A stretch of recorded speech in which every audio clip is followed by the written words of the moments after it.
Selamat siang Bu Tari, bagaimana kabarnya hari ini? Alhamdulillah, kabar saya hari ini baik, Bu Rita, dan bahagia sekali kok, Bu. Wah, kalau boleh tahu kenapa bahagia sekali Bu Tari? Iya, Bu, hari ini saya bahagia karena salah satu murid saya sedang ada masalah di kelas dengan temannya dan dia dapat menyelesaikan permasalahannya sendiri. Baik, semoga bahagianya Bu Tari dapat menular ya ke semua orang, ya ke murid, ya ke rekan sejawat, termasuk ke saya. Nah, baik Bu Tari, dalam proses coaching hari ini saya akan berperan sebagai observer atau pengamat ya Bu. Nanti Bu Tari berperan sebagai coach dan Bu Maria sebagai coaching. Nah, sebelumnya akan ada 3 tahapan ya. Sebagai observer nanti ada pra-observasi, ada observasi, dan pasca observasi. Untuk rubrik penilaian seperti ini ya Bu rubriknya. Nah, dimana nanti sudah ada alur Tirta, di sini sudah ada langkah-langkah model Tirta juga, dan juga kompetensi inti coaching ya yang nanti akan Ibu praktekkan dengan Ibu Maria. Nah, baik Bu Tari, dalam proses coaching ini tentu ada beberapa hal yang harus dipahami dan yang perlu dipersiapkan oleh Ibu agar proses coaching kita dapat sesuai dengan yang kita harapkan ya Bu ya. Nah, dari 3 kompetensi coaching hari ini ya Bu, nah dalam proses coaching ini kira-kira apa sih yang akan Ibu kembangkan? Ya, Bu, memang dalam kompetensi coaching ada 3 kompetensi yang harus kita punya. Rencananya saya akan mengembangkan ketiganya, dari kehadiran penuh, mendengarkan aktif, dan membuat pertanyaan berbobot. Oke, nah Ibu tadi akan mengembangkan ketiga kompetensi tersebut. Pada tahap observasi dimulai nanti, saya akan mengamati keseluruhan kegiatan coaching Ibu Tari hari ini. Nah, dari 3 kompetensi yang ingin Ibu kembangkan tadi, kompetensi mana yang lebih spesifik yang ingin Ibu observasi oleh saya? Khususnya di mendengarkan aktif ya Bu. Memang terkadang saya masih suka memberikan asumsi terhadap apa yang ada dialami coaching. Seharusnya tidak ya Bu. Hal inilah yang saya butuhkan, mengobservasi lebih dari observer. Oke, untuk mendengarkan aktif, apa indikator ketercapaian dari tujuan pengembangan kompetensi mendengarkan aktif yang tadi ingin Ibu observasi lebih spesifik? Jadi di sini saya fokus pada coaching. Artinya melihat pesan emosi yang disampaikan oleh coaching, dan yang paling penting saya tidak melakukan judgement atau asumsi apa ada yang dikatakan coach. Baik Bu Tari, semoga kegiatan coaching hari ini dengan Bu Maria dapat berjalan dengan baik, lancar ya, terutama pada kompetensi mendengarkan aktif juga berjalan dengan baik ya Bu ya. Semoga Bu Maria cepat segera datang ya Bu ya. Iya. Selamat sore Bu Rita, Bu Tari. Selamat sore Bu Selamat sore, Maria. Bu Maria. Bagaimana kabarnya Bu? Alhamdulillah kabar saya baik Bu Maria. Selamat sore Bu Maria, bagaimana kabarnya? Kabar saya baik Bu Tari. Bu Tari bagaimana? Alhamdulillah, saya sehat. Alhamdulillah baik. Tadi telepon saya ada apa ya? Kayaknya ada yang mau diomongin nih. Silakan Bu Maria, bisa ceritakan apa yang perlu saya bantu? Ya begini Bu, dalam pembelajaran di kelas saya terlihat anak-anak saya itu kurang bersemangat. Nah, saya bingung kenapa sampai semangatnya itu kurang. Karena pada saat semangatnya kurang akan berimbas pada proses belajar mengajar yang nantinya nilai mereka menjadi kurang baik Bu. Oke Bu, tadi Ibu Maria bilang mood Ibu kurang bersemangat mengikuti pelajaran. Dari mana Ibu mengetahui data-data tersebut yang mengatakan anak murid Ibu tidak bersemangat? Ya, kalau tidak bersemangat itu saya mengetahuinya pada saat belajar. Yang pertama, saya melihat mereka itu tidak memperhatikan. Kemudian yang kedua, ketika disuruh mengulang materi yang sebelumnya, mereka tidak bisa menjawab, Bu. Dan yang ketiga, kalau dites nilai mereka banyak yang di bawah KKM. Itulah indikator yang saya rasakan anak-anak kurang bersemangat.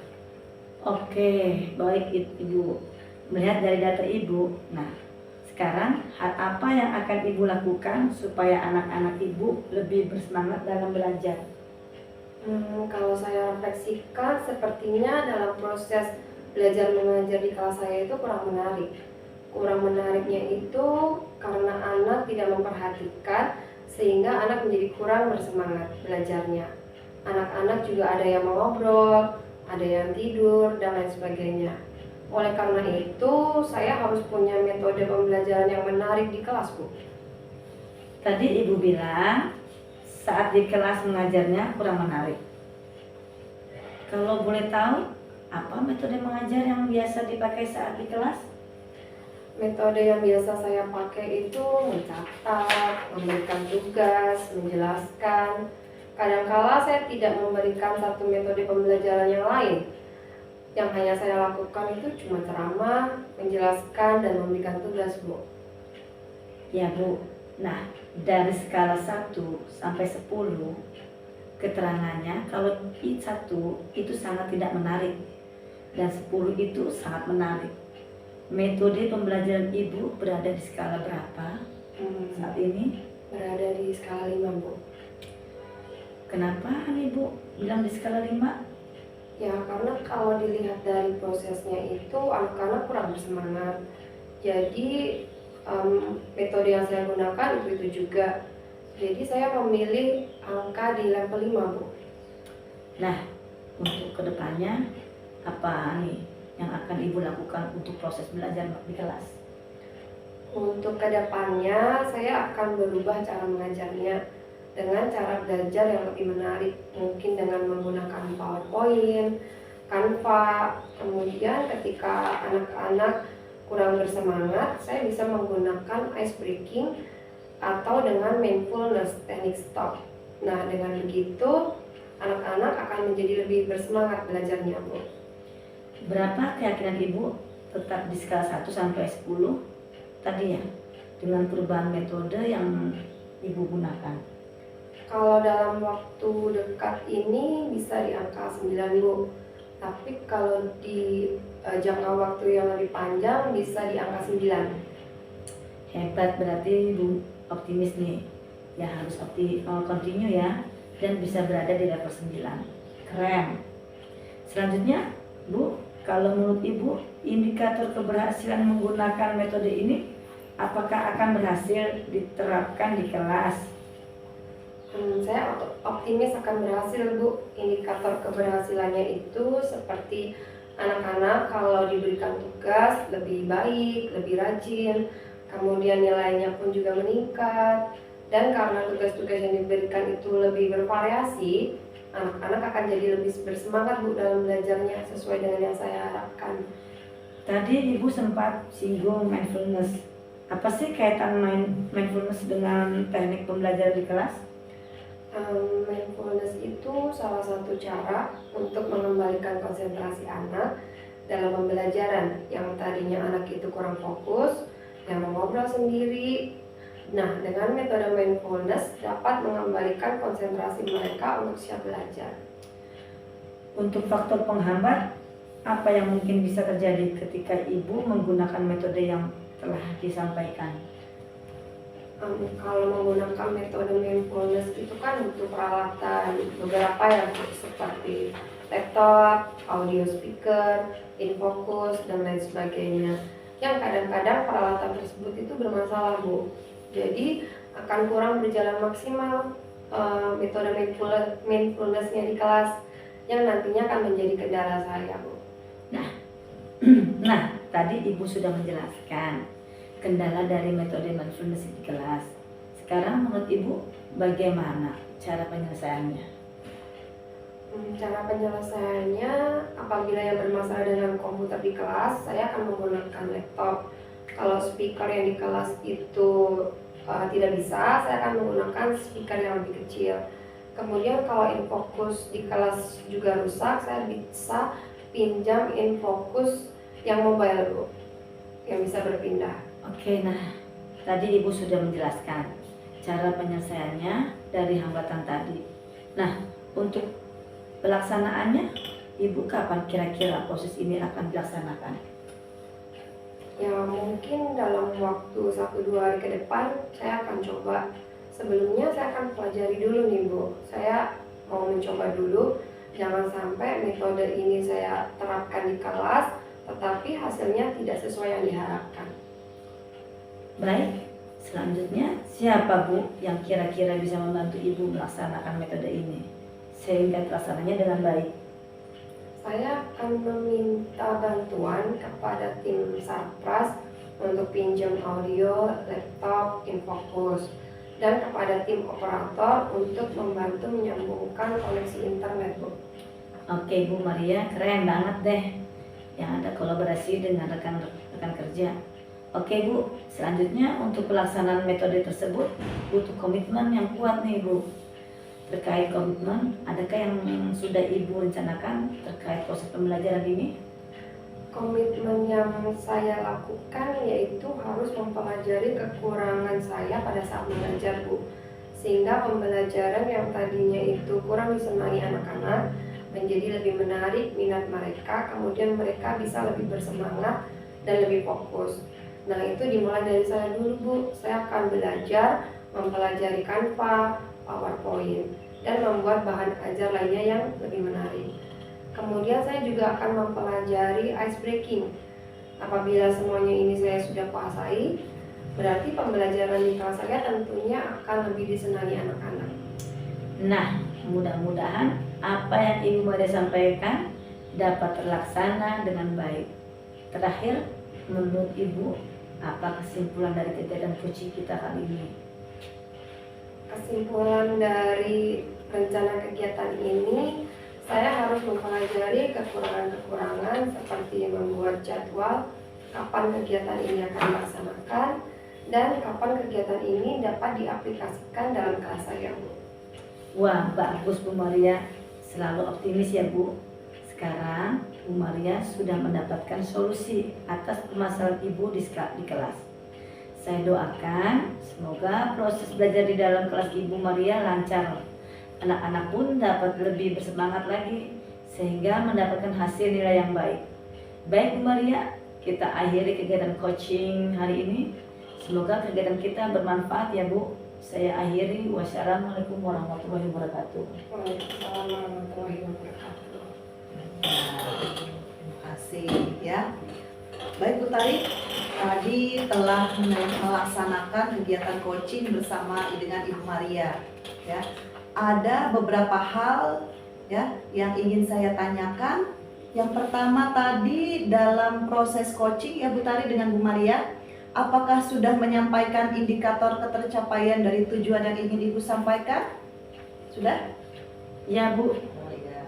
Apakah Ibu sudah melakukan indikator-indikator ketercapaian itu? Iya Bu. Oke. Ya Bu Lita, tadi dari ketercapaian tersebut sudah terpenuhi. Yang pertama, kesadaran penuh. Saya sudah fokus terhadap Bu Maria. Kemudian saya sudah memberikan minimal respon yang mengartikan saya hadir pada permasalahan Bu Maria.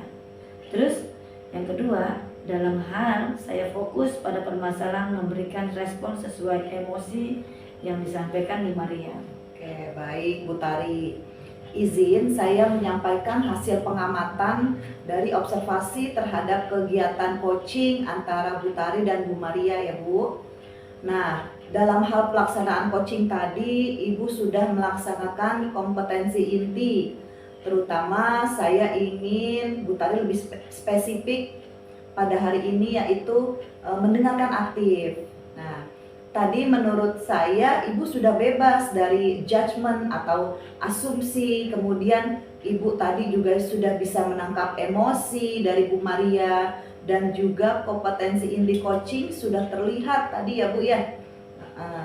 seperti kehadiran penuh, mendengarkan aktif, dan mengajukan pertanyaan berbobot.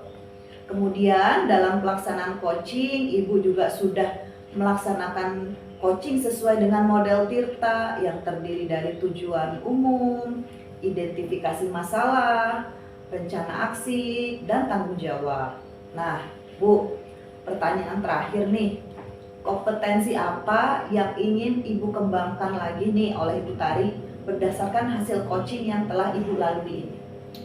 Kalau kompetensi selanjutnya yang ingin saya kembangkan adalah pada bagian memberikan pertanyaan berbobot. Saya masih kurang dalam pertanyaan-pertanyaan berbobot yang dapat mengidentifikasi lebih lagi permasalahannya yang dihadapi Bu Maria.